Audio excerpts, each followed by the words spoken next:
عدد فلت تاريخ الله عدد سب كل جزينا فتاري بمخاد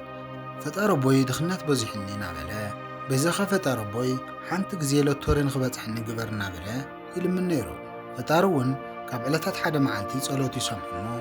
ملسي يهو زودين مخانو لترد غورز كاتفلت يلو يبحال مبزحتنا حفتان كنكوننا ندلي انت خونا جن ناي دخنات لو توري اب ايدنا حزنا ناي هافت برئنا نمكحخح مبزحتو سب دخنت مالت ناي جنسب مساني زمسلو انت خونا جن مجمرتا زجمر كاب اتحساسبانان كاب معلتاو تغباراتنان لمدتاتنان يو زجمر سلام كبرات تخاتاتلتي ابناي لما انت مدبنا نريو بزعبا غوبس سرحتنيا خنكا ገንዘብ ኣብ ኢድካ ዘይጸንሕ እንተኾይኑ ወይ ከዓ ህይወት ኣብ ዘለዋ ደው ዝበለት መስለካ ከይፈለጥካያ ናይ ድኽነት ቫይረስ እናዓበኻ ክትከውን ትኽእል ኢኻ ኣብ ናይ ሎሚ መደብና ብዕውታትን ተፈለጥትን ጥበበኛታትን ዓለምና ዝተገለጸ ብገንዘብ ጥራሕ ዘይኮነስ ኣብ ናይ ህይወትና ዓወት ድኽነት ዘምጽኡ 5 ሕማቓት ልምድታትን መፍትሒኦምን ክነግረኩም እየ እዞም 5 ልምድታት እዚኦም ከይፈለጥናዮም ናይ ህይወትና መሰረት የጥፍእዎ ሓደ ግዜ ዕድል የብለይ ንብሎ ነገር ብሓቂ ዕድል ምስኣን ዘይኮነስ ኣብ ኢድና ዘለዉ ዕድላት ስለነበላሽዎም ወይ ድማ ናይ ሕማቓት ልምድታት ውፅኢት ክኾኑ ይኽእሉ እዮም ኣብ ናይ ሎማዓንቲ ቪድዮና ንሪኦም ነጥብታት ቀለልቲ ዘረባታት ዘይኮኑስ ኣብ ዓለምና ዕዉታት ሰባት ዝሓለፍዎም መንገዲ እዮም መብዛሕትኦም ካብ ትሑት ደረጃ ተላዒሎም ናብ ዝለዓለ ደረጃ ዝበፅሑሎም ሓቅታት እየ ክነግረኩም እዞም ልምድታት ምፍላጥ ጥራሕ ዘይኮነስ ካብ ሕጂ ሰዓት ጀሚርኩም ናብ ግብሪ ንምውዓል ተወሲንኩም ድሕሪ ሓደ ዓመት ዘለኩም ቦታ ካብቲ ናይ ሕጂ ዘለኹምዎ ናብ ዝለዓለ ደረጃ ከም ትበፅሑ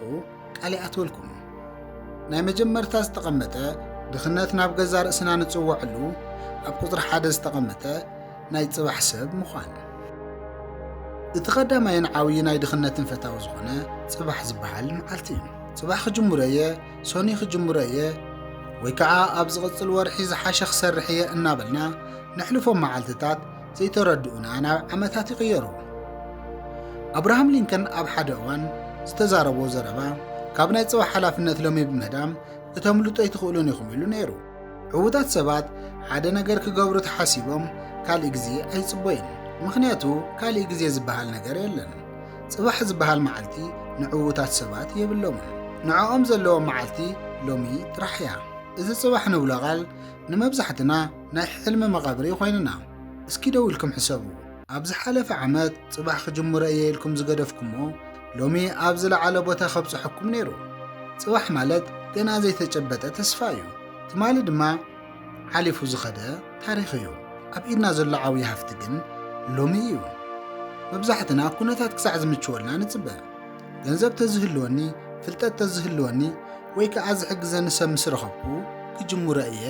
ኢና ንብል እንተኾነ ግን ናብቲ ሓቂ ክንመፅእ ከለና ግን ኩነታት ዝመቻቸወልና ክንጅምሮ ከለና እምበር ክንፅበ ከለና ኣይኮነን ድኽነት ዝበልዕ ዝሓለፈ ዕድላትና እዩ ዓወት ዝህነፅ ግን ሎሚ ኣብ እንገብሮ ንኣሽቱ ምንቅስቓስ እዮም እዚ ናይ ፅባሕ ሕማም ኣእምሮና ኣሲሩ ቀፃሊ ዝመፅእ ሓደገኛ ልምዲ ከዓ ኣብ ቁጥሪ 2 ዝተቐመጠ ንኽንርአ ምግባርን ናይ ልቓሕ ዕንክሊልን እዩ እዚ ድኽነት ናብ ገዛና ንዕድመሉ ልምዲ ዘይናትና መንነት ንሰባት ንምርኣይ ንገብሮ ጉያ እዩ ዋረን ባፋት ዝተባሃለ ፍሉጥ ቢልዮነር ዘየድለይካ ነገር ሎሚ ትገዝእ ተኾንካ ፅባሕ ዘድለይካ ነገር ንምሻጥ ትግደድ ኢኻ ኢሉ ነይሩ መብዛሕትኦም ሰባት ኣብ ጥራሕ ችቦኦም ናይ ቀረባ ግዜ ወይ ከዓ ክባር ሞባይል ንገዝእ ወይ ከዓ ብልቓሕ ክዳን ንገዝእ እዚ ንሰባት ንምርኣይ ንገብሮ ህይወት ኣብ መወዳእታ ጥራሕ ችቦና ንኸውን ጥራሕ ዘይኮነስ ናይ ኣእምሮ ጭንቀት እውን ይህልወና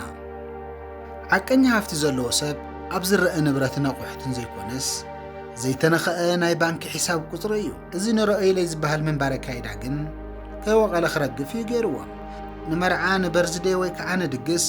ገንዘብ ተለቂሕና ንገብሮ ድግሳት ናይ ፅባሕ ነፃነትና ንሸጡ ከም ዘለና እዩ ዘርእየና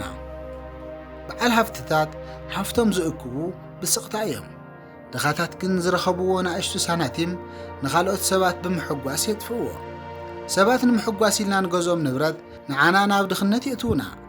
ንስኻ ሎሚ ዘሐጐስካዮም ሰባት ንዓኻ ካልእ መዓልቲ ኣይሕጉሱኻን ሓቃዊ ክብሪ ዝመጽእ ጅቦኻ ተመሊኡ እምበር ክባር ክዳን ስለ ዝገበርካ ኣይኮነን ኣብ መወዳእታ ዓርስኻ ምዃን ምስ ኣበእካ ድኽነት ኣብ በሪ ገዛኻ ይሰፍር ገንዘብና ንርአየልና ክነጥፍእ ከለና ጅባና ምስ ጎደለ ቀጻሊ ንገብሮ ድማ ካልእ ናይ ድኽነት መግለፂ እዩ ኣብ ዝበፅሐና ኸሳራ ንጥራሕ ጅባና ምዃን ምኽንያት ዝኾነ ካልእ ሰብ ምድላይ ንጅምር ኣብ በበሳልሳይ ተቐመጠ ናይ ድኽነት ማግኔት ከዓ ንኻልእ ሰብ ምውቃስ ድኽነት መልእኽቲ ክልእ ከልና ከሎ መጀመርታ ብጥበብ እዩ ዝቕድም ሰባት ንድኽነቶም ንመንግስቲ ንቤተሰብ ወይ ከዓ ንዕድሎም ይወቕሱ ኣብዚ ጉዳይ ምልኪቱ ቢልጌት ሓደ ሓቂ ኣቐሚጡ ነይሩ ድኻ ኮንካ ምውላድ ናትካ ሽግር ኣይኮነን ድኻ ኮንካ ምማት ግን ናትካ ሽግር ኢሉ ነይሩ ኣጻብዕትኻ ናብ ካልኦት ሰባት እንተደኣ ጌርካ ናይ ህይወትና ቁልፊ ነቲ ሰብ ሕሊፍና ንህቦ ኣለና ማለት እዩ ዓወት ዝጅምር ንህይወተይ ሓላፍነት ዝወስድ ኣነ እየ ኢልና ምስ ንሓስብ እዩ እዚ ናይ ምውቃስ ሕማም ብዙሓት ሰባት ናይ ምልዋጥ ሕልሚ ዝቐትል መርዚ እዩ ቤተሰበይ ስለዘይተረድኡን እዩ እቲ ሃገር ስለዘይተመቸወትን እያ ዕድለይ ስለዘይቀንዕኒ እዩ እናበልና ክነማርር ከለና ኣብ ኢድና ዘሎ ናይ ምስራሕ ግልወትን ናይ መሕሰቢ ኣእምሮናን ረሲዕናዮ ኢና ማለት እዩ እስከ ሓደ ሕቶ ክሓተኩም ካልእ ሰብ ብምውቃስ ጥራሕ ህይወቱ ዝቐየረ ሓደ ሰብ ደሪእኹም ትፈልጡ የለን ምኽንያቱ ሰብ ምውቃስ ምንም ለውጢ ኣየምፅን ጥራሕ ዘይኮነስ ኣብ ውሽጥና ዘሎ መንፈስ ናተሰዓረ እዩ ዝኸይድ ዕዉታት ሰባት ግን ሽግር ከጋጥሞም ከሎ መን ክወቅስ ዘይኮነስ ኣብዚ እንታይ ክመሃር እንታይ ክገብር እናበሉ ዓርሶም ይጥይቑ ለውጢ ዝጅምር ካብ ደገ ዘይኮነስ ካብ ውሽጢ እዩ ናይ ባዕልና ሓላፍነት ምውሳድ ከኣብየና ከሎ ኣእምሮና ሓድሽ ነገር ምሕሳብ የቋርፅ ኩሉ ይፈልጥ እየ ወይ ኣነ ኣይምልከተንን ዝብል ኣተሓሳስባ ኢና ንወድቕ ካብ ወቐሳ ቐፂሉ ዝመጽእ ድኽነት ብሚስማር ዝወቕዐ ኣተሓሳስባ ከዓ ኣብ መበራብዓይ ዝተጠቐሰ ኣእምሮ ዘይምምጋብ ወይ ከዓ ምምሃር ምቁራፅ እዩ ኣብ መበራብዓይ ዝተቐመጠ ብዙሓት ሰባት ትምህርቲ ምስ ወድኡ ምስኦም ደው ዝብል ድኽነት ዘጓይ ናይ ፀረ ፍልጠት እንታይ ከም ዝኾነ ብሰፊሑ ክንርኢና መብዛሕትና ትምህርቲ ምስ ወድእና ምምሃር ዝተወድአ ይመስለና እንተኾነ ግን እቲ ሓቀኛ ትምህርቲ ዝጅምር ብድሕሪ እዩ ግዜ የብለይን እናበልካ ኣብ ማሕበራዊ ሚድያን ፊልምን ነጥፍእ እንተደኣ ኮይና ኣብ መዓልቲ 10 ገዛት መጽሓፍ ምንባብ ይኣብየና ቤንጃሚን ፍራንክሊ ከምዚ ይብል ኣብ ፍልጠት ዝተገበረ ኢንቨስትመንት ኩሉ ግዜ ዓብዪ ወለድ ኣለዎ ኣእምሮና እንተዘይመጊብናዮ ጅባና ክምግበና ኣይኽእልን እዩ ይብል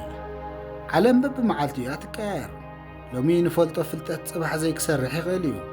ኩሉ ይፈልጥ እየ ምባል ናይ ድኽነት እቲ ዝዓበየ ምልክት እዩ ብዙሕ ሰብ ንሰውነቶም ምግቢ ንምርካብ ብኣሽሓት ገንዘብ የውፅኡ ናይ ኣእምሮኦም ግን ሓንቲ መጽሓፍ ንምግዛእ ይኸብዶም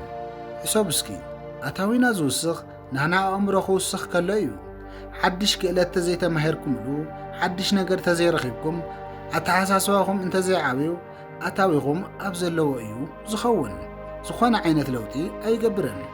ሃፍታማት ሰባት ካብ ምዝንጋዕ ንላዕሊ ኣብ ትምህርቲ ግዚኦም የጥፍኡ መብዛሕትኡ ግን ካብ ትምህርቲ ንላዕሊ ኣብ ምዝንናይ ግዚኦም የጥፍኡ ሎሚ ተንብብዋ ሓንቲ መጽሓፍ ገጽ ጽባሕ ትሰርሕዎ ስራሕ መሰረት እያ ናይ መወዳእታን ብጣዕሚ ኣድላይ ዝኾነ ነጥቢ ከዓ ዘይፈለጥናዮም ህይወትና ዘበላሽው ኣሉታዊ ሰባት ዝፈጥሩልና ተፅዕኖ ክንርኢና እዚ ሓምሻይ ነጥቢ ክሳብ ሕጂ ዝረኣናዮም ነጥብታት ኩሎም ኣፍሪሱ ኣብ ድኽነት ከጽንሐና ዝኽእል ሓደገኛ ልምዲ እዩ ኣብ መበል ሓምሻይ ዝተጠቐመጠ ምስ ኣሉታዊ ሰባት ምውዓል ናይ መወዳእታን ወሳኒ ነጥቢ ምስ ንውዕሎም ሰባት እዩ ጆን ሮድ ዝተባሃለ ንስኻ ትውዕለሎም 5 ናይ ቀረባ መሓዙትካ ሓደ ኢኻ ይብል ካብ 5 ተስፋ ዝቆረፁ ብዛዕባ ሽግር ጥራሕ ዝዕልሉ ሰባት ትውዕል ተደኣ ኮንካ ብሻድሻይ ተስፋ ዝቆረፅካ ሰብ ንስኻ ኢኻ ትኸውን ሽግር ተመሓላላፊ ሕማም እዩ ስለዚ ኣብ ከባቢኹም ዘለዉ ሰባት ዘዕልሉ ብዛዕባ ዕቤትን ስራሕን ፃዕርን መፍትሕን ክኸውን ግበሩ ሓደ ግዜ ንፈትዎም ሰባት እውን ዘይፈለጡ ናይ ድኽነት ሰንሰል ክኾኑና ይኽእሉ እዮም ኣይኸውንን ኣይሳኻዕን ግደፎታ የድከመካ ናበሉ ዝዛረቡ ሰባት ኣብ ፀንሕናሉ ግዜ ናትካ ናይ ስራሕ መንፈስ እናዝሓለ ይኸይድ ዕውት ንምዃን ግን ናይ ግድን ዕውታት ሰባት ዝርከብዎ መንገዲ ክትርከብ ኣለካ ምክንያቱ ንሳቶም ሓደሽቲ ሓሳባት እዮም ዝዛረቡ ንዓኻ ተስፋይውኻ ካብ ውድቀትካ ክትላዓል እውን ይሕግዙኻ መብዛሕትኦም ግን ብዛዕባ ሰባት ይዛረቡን ይሓምየን ውድቀትካ ይምነይ እሞ ሓጎስ ይስምዖም ኣብ ዙርያኻ ዘለዉ ሰባት مس قيرካ ትሪኦ ዓለምን ትረኽቦ ውፅኢትን ሓቢሩ እዩ ዝቕየር ሕማቓት መሓዙት መሓዝ ግን ኣብ እግርኻ ዓብዪ እምኒ ኣሲርካ ምጉያይ ምምኳር ማለት እዩ ስለዚ ክቡራት ተኸታተልትና ድኽነት መርገም ዘይኮነስ ንሕና በብመዓልቲ ንገብሮ ንኣሽቱ ስራሕቲ እዮም ጽባሕ ምባል ምስ ኣቋረፅና ንሰብ ክረአ ምባል ምስ ገደፍናዮ ሓላፍነት ምውሳድ ምስ ጀመርና ምምሃር ምስ ቀጸልና ትኽክለኛ ዝኾኑ መሓዙት ምስ መረፅና ናይ ሃፍቲ በሪ ምኽፈቱ ኣይቐርን እዩ እቲ መንገዲ እውን ነዊሕ ክኸውን ይኽእል እዩ ስለዚ ናይ መጀመርያ ስድርኻ ጽባሕ ዘይኮነስ ሎሚ ጀምራ ክቡራት ተኸታተልትና ኣብ ናይ ሎሚ ቪድዮና ዝረኣናዮም 5 ነጥብታት ንዓኹም ዝጎድአ ኣየና እዩ ኣየናይ ንምልዋጥ ከ ሓሲብኩም መልሱ ኣብ ኮመንት ኣቕምጡለይ ክሳዕ መወዳእታ ስለ ተኸታተልኩምና ብኽብረን ይዕድሙ ኣብ ዝቕፅል ንዝፍኖ ቪድዮ ብቐዳምነት ንምውፃእኩም ንቻነልና ላይክና ሼር ብምግባር ቻነልና ሓደሽቲ ዝኾንኩም ሳብስክራይብ ብምግባር ናይ ቻነልና ቤተሰብ ንኽትኮኑ ብኽብሪ ንዕድም ኣብ ዘለኹም ሰላም